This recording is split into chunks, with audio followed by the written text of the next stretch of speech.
So the next stage of proceedings is I'm going to ask for wise people to step up and join us at the front here. So Tim Kenny, Emma Stringfellow, Lynn Riley, and Andrew Bentley from Storyhouse. We've had a couple of questions asked, which I'm going to put to the panel, and then we'll take some questions from the audience as well. So there was a statement made recently, which I'd just like to get your views on. Cheshire and Warrington's economic performance has continued to improve according to new data. Figures published by the Office for National Statistics show the area grew faster than anywhere else in England, meaning it now has a £30.9 billion economy. My question would be, do we know which parts of the local economy are performing so well? But I'd just like to get some comments from you guys and see what you think. Ladies first. I know what I think about it. If you want the gobby one to go first. You go first, Tim. It's a regional view, and it's probably quite correct. That says Chester, doesn't say Cheshire. So, in Chester, we have a fairly significant set of issues and circumstances. I think probably some of you may know who I am and what I've been doing for the last few months of my of my life here in Chester, which is trying to persuade the current local authority to work more collaboratively with us. So the answer to your question is, yeah, as an authority, I'm sure we are. But actually on Chester, we're rotating around on the head of a pin and going backwards. Okay, I'll come to the graphic in a moment. Emma, how about you? I think that to back up what Tim says, the danger is you get like a tree that's dying. The heartwood at the centre, which is the city, could be dead, and the outside look fine. And if it is about Chester, it's great that the regions around us are doing very well. But if you live in Huntingdon or Saltney or somewhere like that, or Frodsham or Helsby, are you coming to Chester or are you going to Manchester and Liverpool? And we want those people to come here. So the economy might be great, but then the bigger question is, why aren't those people coming here and us seeing our footfall and our people spending money on the high street increasing? Andrew? Even a fire that's nearly gone out just takes a little bit of kindling and it can roar into life again. And as you know, we have 1 million customers a year here at Storyhouse, and in the summer 40% of those were outside Cheshire West, and 52% of them said that their visit to Chester was either very strongly or completely influenced by the visit to this venue. So I don't think I think what we experience, in the journey we've been on, is just a ridiculous amount of warmth. People wanting to regain their love for their county town and their city, and I actually don't think it takes a huge amount for people to find the love they have there for their hometown again. And this sense of lack of confidence is interesting, but actually, if you look at some of the tours that come into Storyhouse, the numbers are higher than most of the other tour venues in the country. People like Kate Rusby, etc. So I don't see. I see the problems, because we see the problems with security and nighttime economy, and obviously our attempts to create a family-friendly environment in the city. But I see a lot of opportunity as well, and all based around local enterprise. And Lynn is a Tory councillor on the I am, and those numbers are true. And it is amazing that those numbers are true, and very few people in Britain know that, and we don't know it here. I mean, I think very few people would actually know that Cheshire is the second most highly contributing area to Britain PLC. There are lots of big vibrant economies, but they don't actually make a net contribution to Britain, and we do. Our economy is really doing well, and I think that is opportunity. As Gary said, there is a lot of money out there, but there is choice. And I think one of the big opportunities that we've got is to really sort of try and go back to some of those really human elements of what we're trying to do. We talk about regeneration, we talk about these big strategies and ideas. It comes down to a very personal thing. We've got to make people feel this. This is our county town, and if we have got a county that's literally off the scale in terms of what it's doing, how do we rekindle that story of what made us Cheshire and why people choose Cheshire? And Altrincham used to be sort of a bit Cheshire-ish, so we'll share the best place to live in the northwest with you. But you know, Chester is up there with that, and I think that the real opportunity that we've got is around ideas, and we've got to almost sort of come up with an idea that everybody can get behind, and it has to be an idea that's a really human idea. So you know what, if we are the 5th happiest city in the world, or certainly in England, why don't we set out to be the happiest place?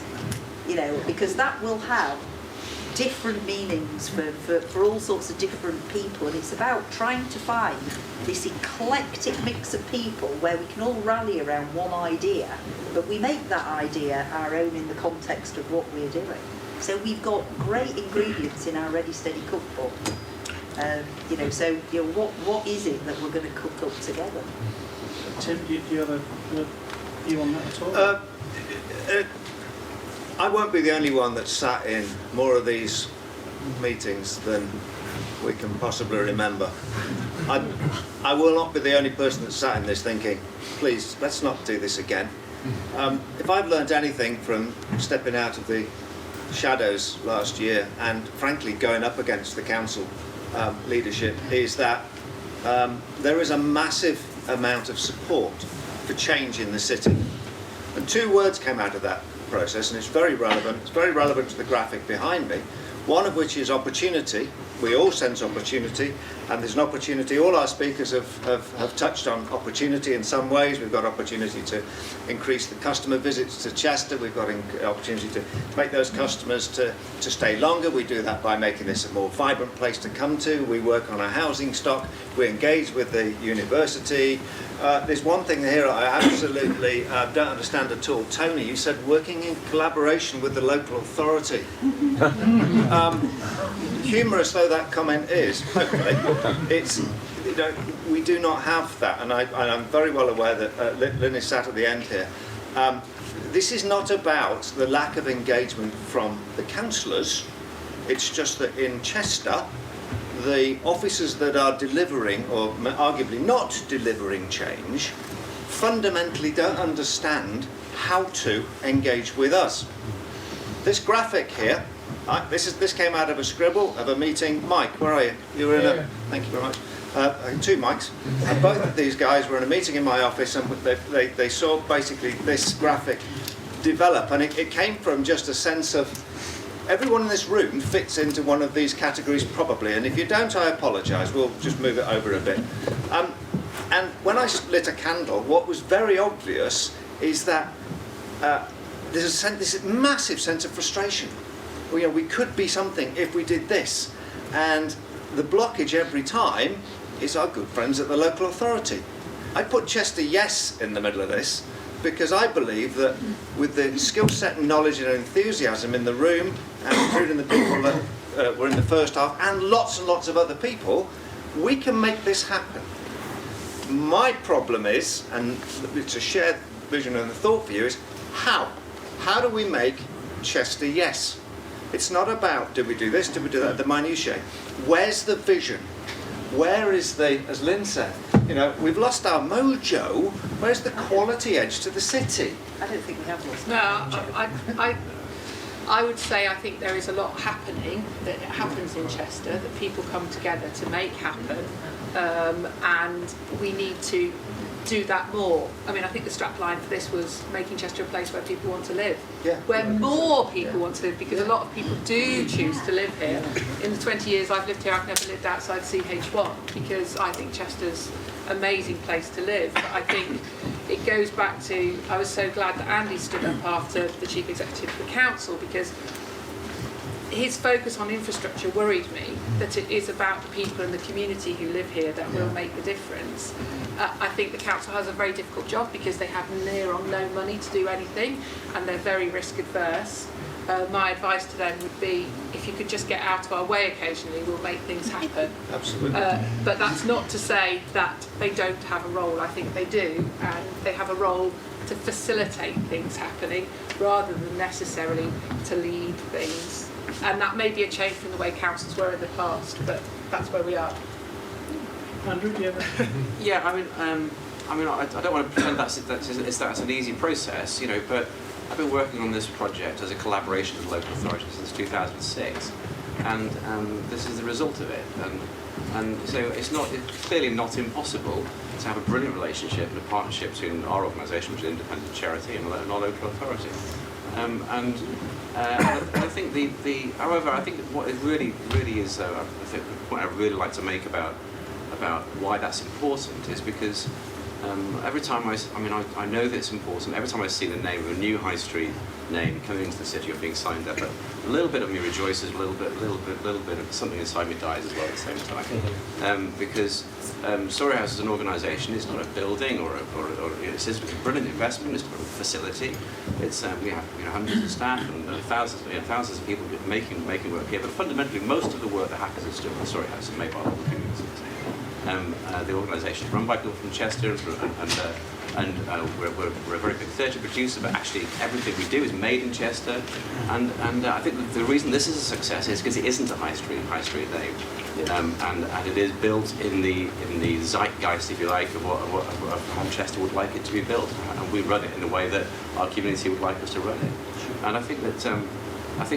One of the fascinating things for me in terms of looking positively towards the future is that we've talked about the Northgate scheme not happening, and therefore that may not being a bad thing, because we're now in a place to actually address it in a slightly different way. I think is really good, because of course if we had built it in 2008 with ING, we might have been in a bit of trouble now. The move from a sort of more purely bank-funded model to a locally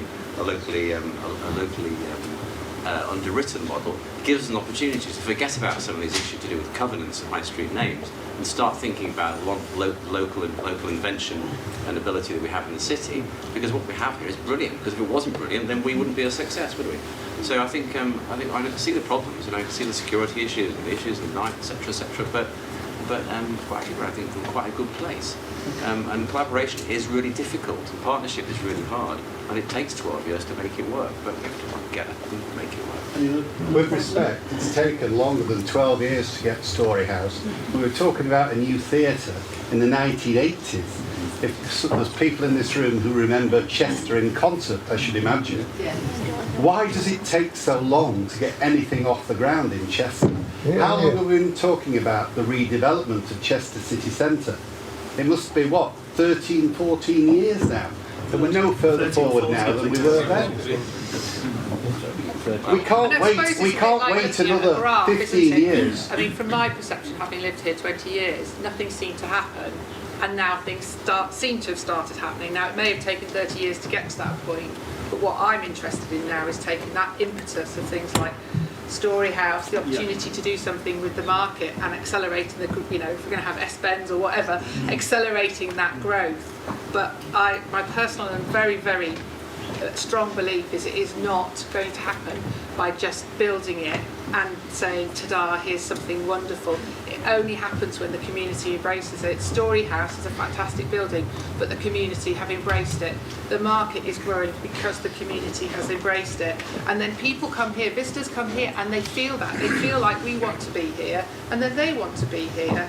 And I think that is what we have to now do, is say, how do we harness the energy that's happened in the last 10 years, not try and say, why didn't it happen for 30 years beforehand? I actually think that Chester has got, huge amounts of positivity, but I think for too many years Chester has been like the flea in the jar. And I think, over too many decades we've had this almost lack of belief that we can and we should and we will and we can, and to the point that for too many years people have stopped almost trying. And I think it was Andy who said that Storyhouse, isn't a building. It was four walls and some very creative architecture and fly towers and all that sort of clever stuff that did take a long time. But the real success of Storyhouse is that while we were building the idea of a building, the whole city and its creative elements came together to build that movement, so that the building was always going to be a success. because all of the soft foundations were in place in time to move into the building, and the minute that touch paper was lit, when the building actually opened, the sort of creative spaces just literally shot out of the ground, because I believe it was always there, like those embers, and it was just that sort of gentle fanning that has, you know. So if you had to, for me, sum Storyhouse up in one little word, it would be believe, because there were a lot of people that believed in the idea, that got behind the idea, and I think we've done Storyhouse. So the big exciting bit is what's next? Well, let me What throw that can out we to the, do let me throw that out to the next? audience. Has And anyone then- else got any views that there's a radio mic come along. It won't amplify your voice. It's just for the film for the university. Phil Harrod. I think, Shout. So it's fine. It's on. yeah, I think Andy summed up one of the things about engagement, I think, which is an important thing, of where actually we get engagement in the city and what's on, and I think Gary touched upon it. Yeah, but engagement, I think, is important, and I do think we actually need more of it in the city. The thing with Chester occasionally, though, is it does miss the opportunity because it doesn't come together. So the history is in the 60s, it didn't want a university. Probably the major art investment went to the Lowry rather than came to Chester in the 80s. And the Storyhouse is really something which we've needed for a long time. But sort of, by and large, if you like, we'd missed the boat. And I think that one of the things we have to do is that engagement also has to be linked to being able to lobby for strategic investment in the city as well, and I think that that's critical. But you know, we've got a number of opportunities because it is the hub, and remember, I think, you know, you're going to have to argue that we are a major hub, both culturally and economically, and some people are often surprised how powerful we are economically around here. We are one of the success stories of Europe, and I think people need to wake up to that. Thank you, Phil. Anyone else got a comment? No. So let's. Yes, looking at the Altrincham example, and also looking round the area, there are. Oh, hello. What are you going to do with that? Hello. Go for it. It's on the camera, it's for the video. It's not around for just Okay, thank you. There are successful retail operations around. The Tarpley is one. We've obviously heard a wonderful example from Altrincham. There's a suburb of Warrington whose name escapes me at the moment, which is a very successful small enclave of individual shops. Sorry? Stockton Heath, thank you. And what comes out of that is most of the success is down to almost individual retailers and businesses, small businesses. So the big brands are abandoning us, so that's fine. Let them go away. They will drive rents down by their departure so that people can afford to start up in Chester with lower rents. Then the economy will improve generally, as it has done in Altrincham. It's a wonderful example. And the new market, I mean, I find it very ironic that the new market has now got planning permission, just as the old market has upped its game. But anyway, hopefully that will be transferred into the new market. What I would love to see in the new market is an area at the back of the new market which could be kept clear for pop-up businesses. Because they can be extremely successful, even if they travel around the country. I know of one that appears every year for 2 weeks in Anglesey, and they do extremely well. They leave their restaurant in London, and somebody pops up in their restaurant in London, and they pop up in Anglesey in a boat shed, and it works extremely well. A small business, and so we've got to encourage small businesses. Can I just say, Nick, I think what is important to say as well is every single person here is a member of the community of Chester. And you need to ask yourselves, what are you doing in the community? Do you go and shop on the high street? Do you go into the market? Do you make a positive contribution to make this a great place to live? I make it a personal mission if I see somebody wandering around Chester who doesn't know where they're going to ask them if I can help them. In fact, there may be restraining orders out against them. But, you know, it's all very well to say it has to come from top down, but look in the mirror and say, what are you? It doesn't have to be a big thing, and it's not going to make a substitute for lots of money. I appreciate it, but you do something for Chester every day by going somewhere, by spending your money, by visiting a heritage attraction or coming to the theatre. Do it because you want to, but do it because it's the right thing to do. So ask not what Quack can do for you. I never, yeah. No, don't. You live here. If you want to live in an interesting place, you better do something about it. And can I just make a semi-political point, but it isn't really political? I think there are green shoots of optimism everywhere if you want to look at them. And if you go away from here today and you do nothing else, please just Google the civil society strategy and tell me that massive piece of government direction of travel, because what it's basically saying is we want more of this sort of example. So I'm amazed really at a lot of what's written into that national strategy about how places become the best place they are, where, you know, business and communities and lots of people come together to collaborate, and there's a role for the public sector, but it's not the only role, it's not the key doer, because that's how we take these truncate or these ridiculous timescales to do anything and make them small and agile. But as Emma's just said, we've all got to be part of the conversation. But, you know, the first thing in the civil society strategy is that, you know, building a culture where people participate and contribute, and it's a lifelong contribution. So if you start as a child being involved in places like this, you'll grow up to be the adult who eventually boomerangs back and then makes a real play. So it's, you know, it's all there to play for. Sure. So one more comment, and then I've got another. Yes, I was just going to echo what Emma said really about participation and engagement. I completely agree that everybody here has got a part to play in that, but it's also about making forums, making the council being accessible for everybody to have that voice. The whole of Chester and Cheshire wider area isn't necessarily represented here, so everybody's got a role to play in also creating those forums and places where everybody can be heard. I think that's really important, because I do find we see the same people, the same faces, and I think one of the good things about Storyhouse has been that it has allowed different groups and different communities to have a voice as well, and I think that's something that I think we could learn to do a little bit better in Chester. Absolutely. Thank you. Can I respond to that? If you must. I totally agree. I'd love to change the language, because I think the very language that we use puts a lot of people off. So I don't, for example, go home and engage with my children. I don't consult them about what we're having for tea.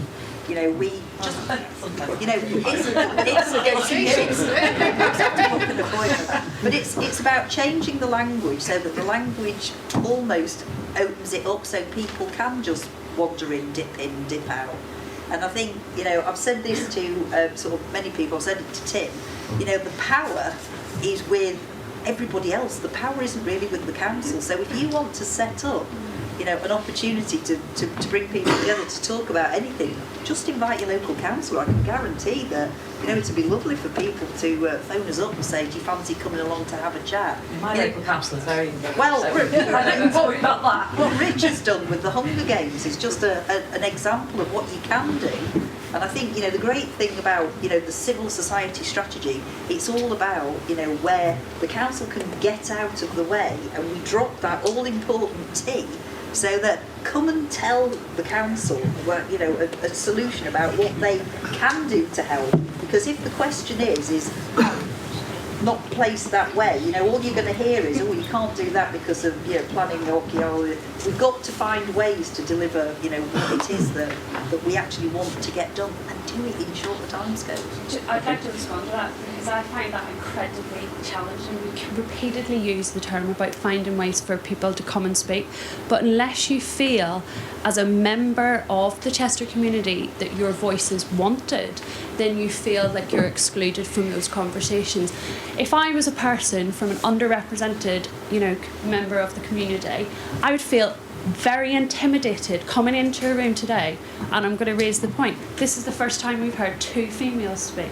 Yeah, Everybody in this room is of a certain age and a certain background. We're in the terms of above a certain age. There's a lot of people of a certain age. Where are the young people in these conversations? Where's the co-creation of a strategy that Andy Foster talked about earlier about designing a city for women, designing a city that has young people, not now, but their futures and the lives that they're going to lead in the future. We've got to start thinking beyond this idea of we'll open our doors and our counsellor will come and have a chat with you. You've got to find a way that allows that voice to be heard, and that's one of the exciting things about Storyhouse, that it has given a space for underrepresented members of the community to come together and to use their voice collectively for the good. And I think that's the next steps here, is what do you do? And I think this is my question to you as a panel. What are you going to do to kind of change this notion of opening doors? Like, it's not enough to open the door. It's how are you going to find a way to represent the voices of the unheard in Chester? So I think Andrew's probably already given a good answer to that, but please go ahead. Well, I'd just like to obviously reassure you, first of all, that I was quite young when I started this project. And I remember the Chester class. So yes, I've got old. I completely agree with you. And I think one of the things that we've been working really hard to do, one of the things that sets us aside as an organisation from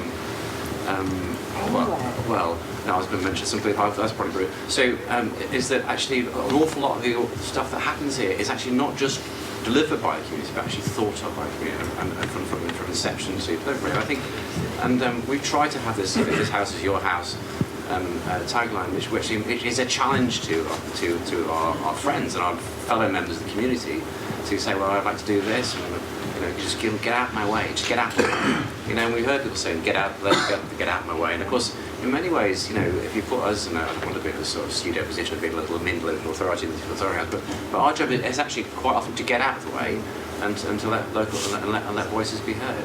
And that really, really is important. And I think that it is one of the things that has made it worth remembering that actually that is one of the defining factors about this little project. And I think that's a really powerful message for other similar types of organisations. But also, we also want to remember though as well, at the same time as demanding that people get out of the way to let us do our jobs. Actually, we don't get anywhere really by just shouting at each other. It just isn't going to work. And I've had some really tricky conversations with our partners in the local authority over the last 10 or 12 years. But at no point has it been a conversation that's resulted in recrimination or that kind of language. And I just don't think it's helpful. That's taken 12 years. Building trust. Build trust and confidence with those voices. It's more than that. It's about those young people who are going to be the leaders of tomorrow, and not just those people that have access to voices around this table. It's about building pathways for them to feel that they're valued. And I think that for me is so important in this. Right, can I just, I'm very shy because I feel I've got to say something. We were told to be positive today, but I've listened through and I am representing older people here today. We're supported by the QAC, the Older People's Network. We get all sorts of problems that the older people are facing in Chester. We had a workshop recently with all our 500, well, there weren't 500 members there, but there were 50 members of older people putting forward all their problems. Now, QAC has recently become an age-friendly city, borough, and we're striving to make sure the older people can have a better quality of life in Chester and the borough. The one thing that has been marvellous is Storyhouse. We love it, but the older people, if they haven't got a car or can't afford a taxi home, there's no bus that will take them home after they've been to a performance. So they're being disadvantaged. We've got to do something about transport. The nicest place in Chester for older people is the Groves. how do they get to the groves, our tourists? There's no bus that goes down there, there's no transport. They can go perhaps down the hill, but they stagger back up again into town. So I think transport is a huge problem and something we've really, really got to work on. So, sorry, I've said my piece now, I feel much better. Thank you. Thank you. I think what's probably come from those two interventions from Una and Prince Lady are that, you know, there is a diverse mix of views that we need to be taking into account, and I think this graphic of the umbrella perfectly actually illustrates that we need to be under the umbrella, or one of the segments in the umbrella, and that's not definitive, that's a work in progress, that's, you know, something that we can all work towards and help towards. So I did have one other question that was actually sent to me in advance of the meeting, and this question comes through Andrew Needham. Part of the justification, I think this is about the Northgate development, part of the justification for the proposed market in phase 1 is to enable phase 2. However, there is now great uncertainty about phase 2. Does this mean that, I think he means the space here that will become available from the old market could become mainly residential? Now, I think we've all talked about residential and how the city centre needs more residential units and more people living in the city centre. And I just wondered what the panel thinks of that. You've been quiet, actually, Tim. This is fine, it's all right. Well, at some point in time, decisions have to be made. What turned out to be a pressure group managed to achieve was to persuade the officers of the council that we're going off in the wrong direction. And that wrong direction was, for goodness sake, don't bring us phase 2, because for all the reasons that we've talked about today, and which to every single one of us in the room is blindingly obvious, not sadly to those spending lots of money continuing in pursuance of a dream. Don't do that, don't move the hotel, but please do bring us forward phase 1. Storyhouse, we're all going to agree it's fantastic, and it is great, and we're right to parade that as a successful example. But it's trading in a desert, it's trading in a cultural desert, and it's trading in an historic desert. So if we can get phase 1 going quickly, and we can get the council to stomach the losses and build it, then potentially we have the opportunity to deliver a market. What's that going to look like? How's it going to be designed? Who's going to occupy it? Conversations for all of us to take involvement in that. A civic square where we can actually have safety and security and screens and events happening without the threat of transport knocking us over with buses and taxis and all that kind of stuff. So the ideas are fine. Multi-screen cinema at the top end, great. We're Chester. Come on, let's celebrate. We're not Winsford and we're not Ellesmere Port. We're Chester. We should have a vision of what that quality edge should be like, and how do we want to get to the Storyhouse or the market if we're going and spending money and dragging our goods away, or to the multi-screen cinema. Sadly, we're going to want to go in a car, because we are, because the other cinemas are all car-borne driven. So we have no choice about that. So we've got to the stage where let's move the hotel, because that's really, really expensive for no particular reason. Use that space instead for the biggest, best. Obviously, we need to have an affordability conversation with the council about that, but let's create something in phase 1. Let's do that quickly, and let's get on and do it. And why we need to do that, to answer Andrew's question, is that sadly, that market building sat at the end of a very unsatisfactory covered mall is outdated. It's I don't know anything about the structure of the building, but it's knackered. So it's got to go, and that frees up the whole site for a much more cohesive conversation about phase 2. Yes, the council have asked us to said they're going to have that relationship and liaise with the Chester Growth Partnership. I sit on the what board of that. I can tell you that sitting on the what board has so far meant 2 meetings where council officers talk at me, reading the news, with a meeting planned for next week, 4 hours, for which I still don't have an agenda, and I don't imagine very much is going to change. This is not meaningful engagement in any sense. So if anything comes out of today, it's the opportunity for all of us. It's my sketch, remember, with thanks to Andrew Davey, reasonably good for making it look pretty. Thanks, Andrew. This is just a sketch of how we could, as a city, and businesses and a community at every level, young, old, theatrical, creative, transport, everyone with a view and an issue should be in this. Chester, yes. The answer's yes. What's the question? Not the answer's no, or it's too difficult, or we'll never get planning, or we'll just kick it down the thing, or it becomes a political football. Frankly, I'm not bothered. I'm not interested.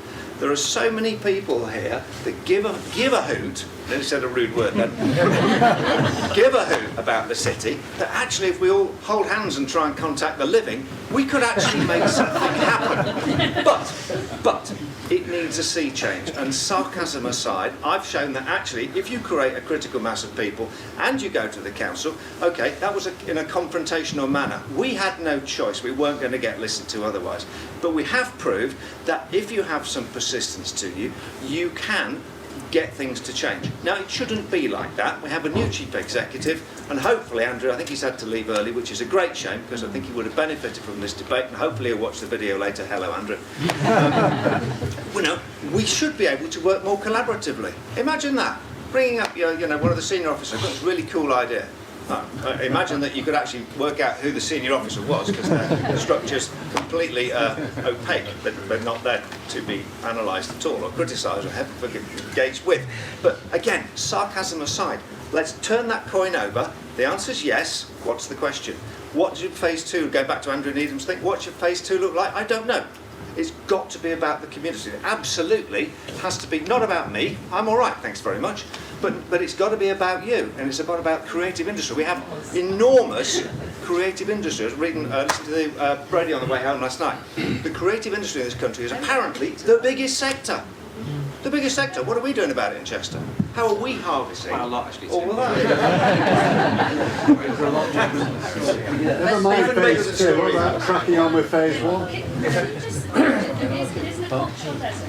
It really, I really find it, somebody who works in arts and works with young people, particularly in the arts, it isn't a cultural desert. Storyhouse has catapulted and raised our profile nationally. Yes. But the Make Chester community, the visual arts, the creative industries in Chester has been alive and it is thriving.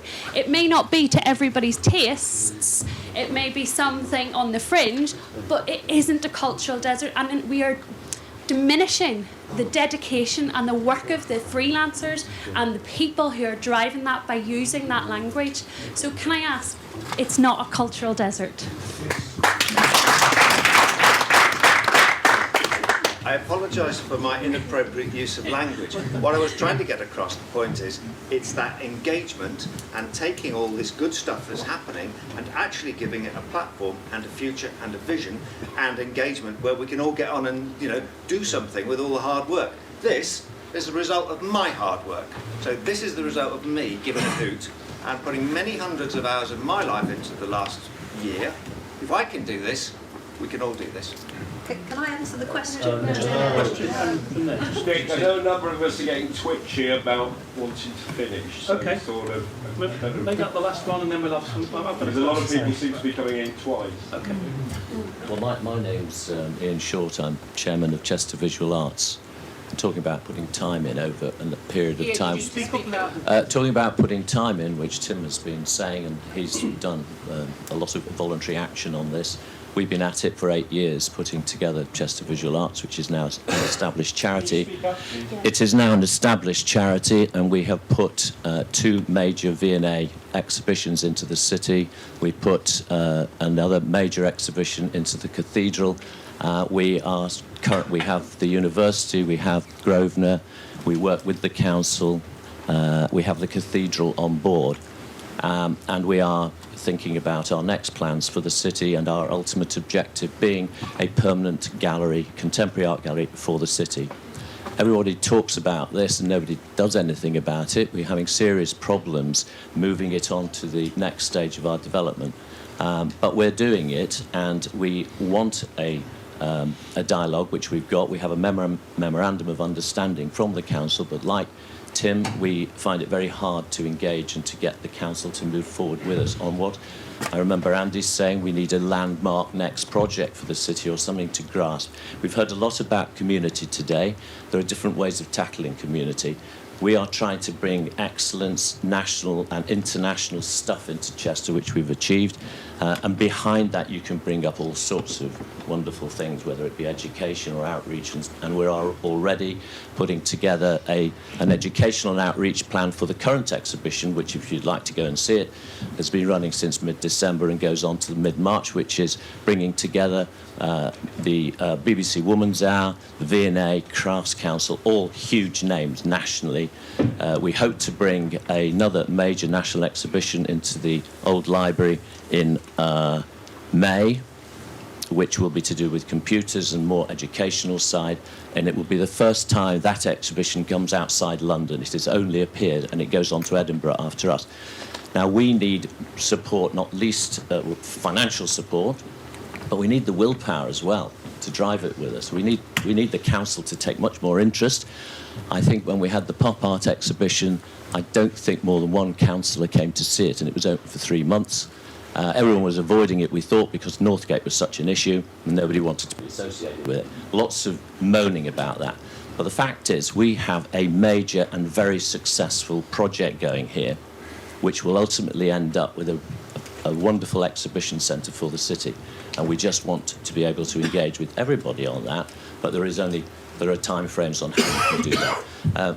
Just one last point. We have spent, again, 8 years in hundreds and hundreds of meetings such as this, and when I go to the next one 6 months later, it turns everything around again, and we don't get decisions or implementation out of it. So that's my last final plea. We will carry on regardless. We will get it done somehow, but we do need the city and particularly the local authority to give much more positive backing to us. Thanks. Can you pass it? I think James wants to speak.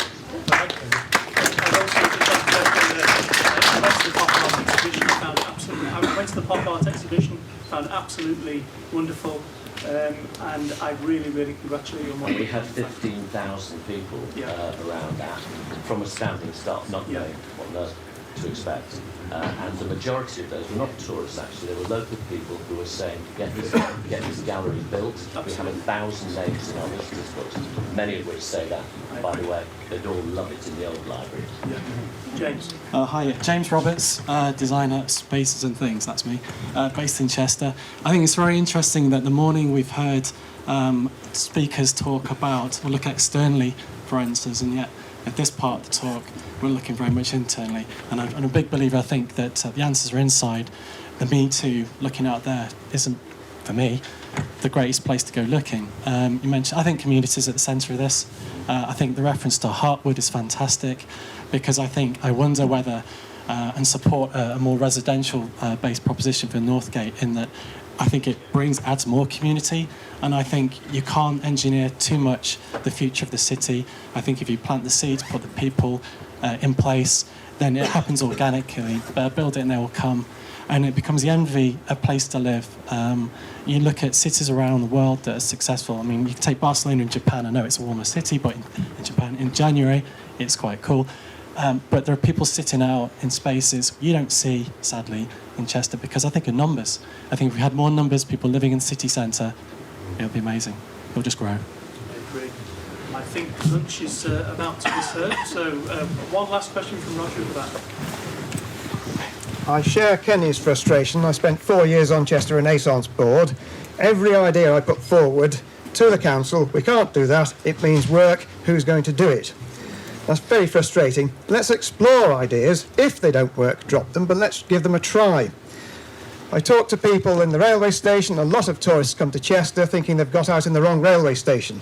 There's no indication to the city centre. I suggested what we do is in Boston, Massachusetts, paint a red line, follow the red line into the city centre.